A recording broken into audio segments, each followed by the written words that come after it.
kulankan oo ay maalgelinayeen culimada Afrika isla markaana ay fulinaysay jaamacadda Najax ee magaalada Burco ayaa lagu qabtay hotel dheer ee magaalada Burco waxaana ka soo qayb galay mas'uuliyiinta jaamacadda Najax iyo sidoo kale arday culimadiin waxaana kulankaasi inta uu socon doono laga hadli doono hay'adaha saameynta ku leh isu keenida mideynta ummadda Islaamka iyo sidoo kale wada noolaanshaha ummadda gudoomiyaha jaamacadda Najax Dr. Sheikh Xasan Cali Warsame iyo sidoo kale Dr. Ahmed Al-Qadiri iyo culimo kale ayaa ku dheeraaday muhiimadda kulanka sanadlaha ee lagaga hadlayo saameynta hay'aduhu ku leeyihiin mideynta iyo sidoo kale isu keenida ummadda Islaamka insha Allah ta'ala in maanta inoo bilaami doono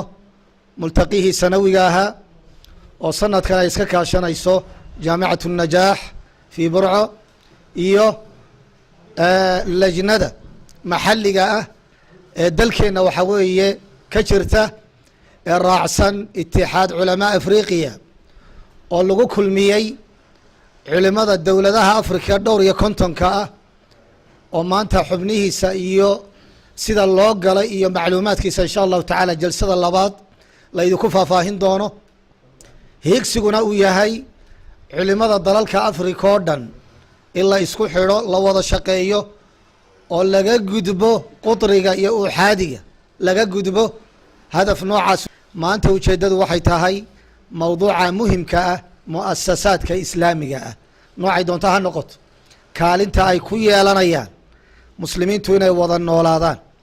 ميدوبان محيطهاي تصين إن شاء الله تعالى لبما الموت جلسات دورية طبنجارية دورية لباتن موضوع من محاضرة وحوية الشريعة الإسلامية والمجتمع المسلم يتميز أن كل أفراده مشاركون في المحافظة على المصالح العامة والخاصة ودفع المفاسد والأضرار فهم يتعبدون الله تعالى بهذا فهو مجتمع يطبق الإسلام عقيدة وشريعة ونظاما وخلقا وسلوكا فهم كالبنيان إذا اشتكى منه عضو تداعى له سائر الجسد بالسهر والحمى وتعد المؤسسات الإسلامية من أهم صور وسمات المنظمات الاجتماعية المعاصرة تعبيرا عن القيم الإنسانية النبيلة لتنظيم الجهود وحشد الطاقات المادية حك هلا سيدوك الأهمية أي إليهن بلشدة أهمية أي إليهن ميدينتا ضدك مسلمين ميدينتا بلشدة جسد كواد وحكو قرن دكتور أحمد القادري وحانو قاضي قدونا بإذن المولى تعريفته أما خليل براوران تيفيغا قرنكا سوماليلاند مغالada Burco